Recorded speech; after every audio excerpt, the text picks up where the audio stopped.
ওরও বোন আমি, ওরও বোন আমি, দুজনেরই বোন আমি। আমি সামাজিক বোন, আমি কারো আপন বোন না, রক্তের বোন না। ঠিক আছে?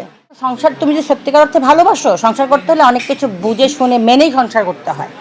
আমার ৩৫ বছরের সংসার আমি কীভাবে করছি আমি বুঝাচ্ছি, আমার বোন ওকে বুঝাচ্ছে, আমার মেয়ে ওকে বুঝাচ্ছে, আমার আম্মা ওকে বুঝাচ্ছে। আর আমি বলছি তুমি সব কিছু সবাইকে শেয়ার করবা না, সংসার করতে সব কিছু সবাইকে শেয়ার করা যায় না। তো ওর মাকেও শেয়ার না করে বলছে আল্লাহ পরে আপা তোমাকে বিশ্বাস করি, তোমাকে মানি, ও বলছে এটা। তো আমাকে সব কিছু শেয়ার করতো। আমার যাবৎ এরকম কিন্তু চলতেছে। আমি বলছি যে দেখো বোন, তুমি তোমার নিজেকে ভালোবাসো, তোমার দুটো বাচ্চা আছে, বাচ্চাকে দুটো ভালোবাসো, তুমি নিজে অনেক বড় একটা সেলিব্রিটি, তুমি আমার হেলেন্সের দায়িত্ব নিয়ে হেলেন্সটা চালাও, আমি মাল কিনে দিই, তুমি যেহেতু এটার অ্যাম্বাসেডার, এটা চালাও, তুমি জয়যাত্রা টিভিতে বসো, টকশো করো, মানে ওরে আমি যত রকমের পজিটিভ থিঙ্কিং আছে বলছি যে তুমি এটা চালাও, এটা করো, তোমার নিজেকে ব্যস্ত রাখো, তুমি একজনের পিছনে তোমার লাইফটা নষ্ট করো না। কারণ তুমি বারবার মারতেছে, বলতেছো তোমাকে মারছে বলে নাকি, আমাকে বললো, আমার অনেক সময় ভয়েসও পাঠাইছে, দেখো কি বলে তোমার ভাই, ভয়েসগুলো আছে। স্বর্ণকারের দোকানের মালিকের বউ, তার কাছে নাকি টাকা পাবে বর্ষার কাছে, ওইখানে যাই লাইভের মধ্যে বর্ষার মোবাইল টান দিয়ে নিয়ে গেছে, নিয়ে যেয়ে পুরা বসুন্ধরা দৌড়াদৌড়ি শুরু করছে, সমস্ত গোল্ড মালিকরা আসছিল, অনেক কিছু হয়েছে, অনেক ঘটনা। আমি পুরা ঘটনা শোনার সময় পাইনি, কারণ আমি অসুস্থ আসলে ত্রাণ দিতে গিয়ে। পরে ও আমাকে অনেক ভিডিও পাঠাচ্ছে, আমি তখন বাহিরে, আমি বাহিরে, ও আমার বাসায় আসছে, রাত্র ১২টা ১টা পর্যন্ত অপেক্ষা করতেছে, একটু পর ভিডিও পাঠাচ্ছে, কাঁদতেছে, আপা আমাকে বাঁচো, আমাকে বাঁচো, আমাকে আমি বাঁচবো না। আমি একদম না, চুপ, মানে আমি সবসময় সান্ত্বনা দিতাম। পরে আমি ওরা বুঝাইছিও, পরে ও আসছে, আমি বাসায় আসছে, সরি, ও তো আমার বাসায় খায় না, ও এমনও হয়েছে ৩ দিন ৪ দিন খায় না। পরে আমি ওরা খাওয়াইতাম, নলা দিয়ে খাওয়াই দিছি, অফিসে হয়তো আমার ম্যানেজারকে বা আমার বডিগার্ডে বলতাম 2টা ডিম নিয়ে আসো, ডিম খাওয়াই। হ্যাঁ, গত ৩ নিয়ে কেক টেক নিয়ে বর্ষা, সমিন্দা, রাসেল মেয়েও আসছিল। ওই ভিডিও টিডিও ছাড়িনি আমি, ওই বন্যা হয়েছে তো এখন সব ভিডিও ছাড়তে পারি না। তখন ওরা আসছে, গিফটও নিয়ে আসছে, বর্ষা আমার জন্য, সবিন্দু আমার জন্য একটা ডায়মন্ডের লকেট নিয়ে আসলো, কেক টেক কাটলো ভালো। এবং যখনই ওরা ঝগড়া হয়, আমি উকিল না, তারপর আমি মিলাই দেওয়ার চেষ্টা করতাম যে ঠিক আছে, কারণ বর্ষা ভালোবাসে এটা, মানে মাঝে মাঝে বলতো তোমার বাইক এনে দাও আমার কাছে। আমি ঠিক আছে, তুমি ধৈর্য ধরো, ধৈর্য ধরো, এই বিষয়টাও কিন্তু বলছি ধৈর্য ধরো, ধৈর্য ধরো। বাট এই লাস্ট বিষয়টা ঘটছে হচ্ছে বসুন্ধরা সিটিতে, ও একটা লাইভ করতেছিল, ওরা কিন্তু সংসার করতেছিল খুব ভালোভাবে। বসুন্ধরা একটা গোল্ডের দোকানেও লাইভ করতেছিল, সেই লাইভের মধ্যে কোনো এক মহিলা ওকে যে অনেক বিশাল একটা ইনসাল্ট করছে, একটা মানুষের সাপোর্ট দিছে। এবং আমার বাসায় গতকালকে পর্যন্ত ও খাইছে, ঠিক আছে, আমি যখনই ও ক্ষুধার্ত খায় না, ও কোথাও খায় না, ও রাসেলের মানে বলে যে আমি খাইতে পারি না, আমার বমি হয়। পরে আমি ওকে খাওয়াই দিছি নলা দিয়ে, বা ও খাইছে, আমার মেয়ে খাওয়াই দেয়। তো আমার এখানে ঘুমাইছে, আমার বাইগান বাড়িতে থাকছে, আমি সাথে সাথে রাখছি, কেন আমার সাথে থাকলে সব খুব ভালো থাকে। যেদিন ফার্স্ট লাইভ করলো, যে কানলো, অনেক হিজাব পরে কানলো, আল্লাহর কথা বললো, ওই দিন রাত্রে আমার বাসায় অনেক গেস্ট, বিদেশি গেস্ট।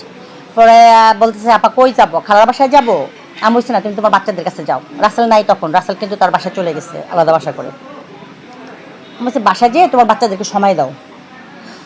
তো বলে কি আচ্ছা ঠিক আছে আপা যাই। আমি কান্দাকাটি করবা না, খাওয়াই দিচ্ছি আমি ওই দিন রাতে, পরশু দিন রাতের কথা বলতেছি। তখন সে বাসায় যেয়ে দেখলাম সকালবেলা, আমি আবার ওর লাইভটা দেখার সময় পাই না, তো ব্যস্ত থাকে। ও ও আমার মেয়ে বললো বর্ষান্টি তো লাইভে গেছে। পরে আমি লাইভটা দেখলাম, ও কান্নাকাটি করে আল্লাহর কথাই বলছে, খারাপ কিছু বলে, রাসেলের কথা বলে নাই, কারো কথাই বলে নাই।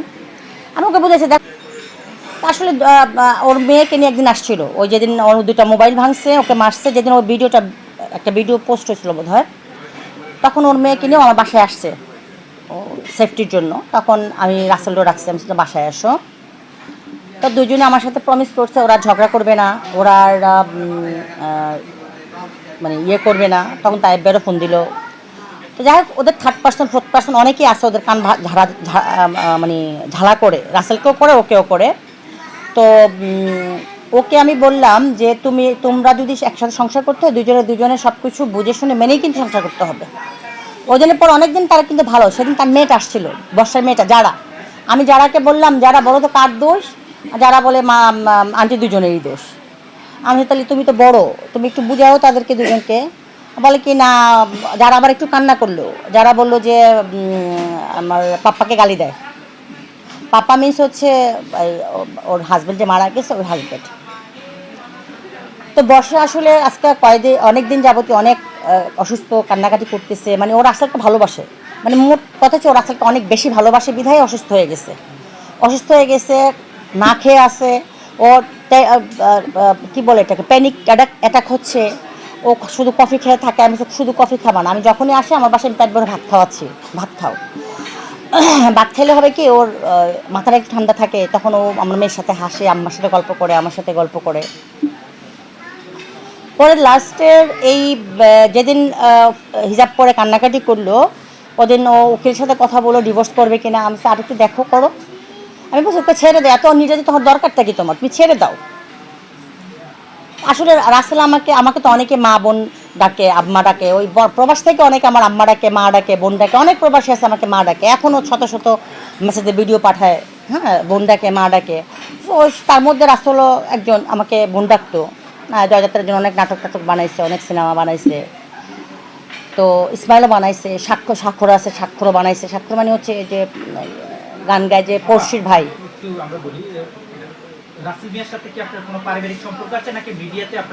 না না না, ও তো মানে আমাকে বোন ডেকেছে, মানে ওই সবাইকে তো বোন ডাকে, ওই বোন ভালো আছেন, বোন এটা করেন, বোন ওইটা করেন, এরকম। না না না, কোনো পারিবারিক কোনো সম্পর্ক নাই, সামাজিক সম্পর্ক। বর্ষার সাথে যেটা, রাসেল মেয়ের সাথে সেটা। বর্ষা একটি অভিযোগ তুলছে যে আপনার বাসায় এসে কোরআন শপথ করেছে, আপনি তখন সেখানে উপস্থিত ছিলেন, এটা কতটুকু সত্য? আচ্ছা, ওখানে আমার বাসায় যখন রাসেল আর বর্ষা আসলো এবং বর্ষার মেয়েও ছিল, যেদিন ওই যে ভিডিও ছাড়ছিল, ওই যে কোনটা জানি AI 1 না কি জানি বললো না, ওইটা ওই ভিডিওটা নিয়ে বলছে ও আর ওর ভয়েস রেকর্ড করবে না, ওকে মারবে না। ও কোরআন শরীফ, রাসেল কোরআন শরীফে হাত দিয়ে বলছে আমি আর ওর গায়ের উপরে হাত তুলবো না, কারণ আমি তো একটা নারী উদ্যোক্তা, আমার সামনে একটা নারীকে মারবে সেটা আমি সহ্য করবো না, কখনোই না, এটা মেনেই নেবো না। আমার দুটা মেয়ে আছে, আমার ছেলের বউ আছে, আমি কোনো নারীর উপরে নির্যাতন হোক সেটা আমি কখনোই চাবো না। তখন আমি রাসেলকে শপথ করাইছি যে তুমি কোরআন শরীফ ছুঁয়ে বলো ওর হাতে আর কখনোই হাত তুলবা না গায়ে। ও বলছে আচ্ছা তুলবো না আপা। এবং এই ঘটনাগুলো কিন্তু বর্ষার মা জানে না। আর বর্ষাকে বলছে তুমি রাসেল যেটা পছন্দ করো সেটা করো না, তোমরা ভালো থাকো। এবং বর্ষা তখন বলতে থাকে দিয়ে তায়েবের সাথে ইয়ে করে নাই, এই কি বলে, কথা বলে নাই, মানে রাসেল যেটা পছন্দ করতো না এটা করে নাই। ও বলছে আপা আমি এগুলো করতেছিলাম, ঠিক আছে গুড, ভালো। এই ভালোর মধ্যে হঠাৎ করে আবার ওই বসুন্ধরা ঘটনাটা ঘটে, এর মধ্যে কিন্তু ভালো। আমার সাথে 3-4 দিন ঢাকার বাইরে ছিল, আমার সাথে এর মধ্যে আরও 2 দিন ছিল, মানে আমার সাথে ঘুরতেছে, গাড়তেছে, খাইতেছে, ভালো থাকে, ঠিক আছে। এরকম হাজারো মেয়ে আমার কাছে আসে, হাজারো মেয়ে আসে।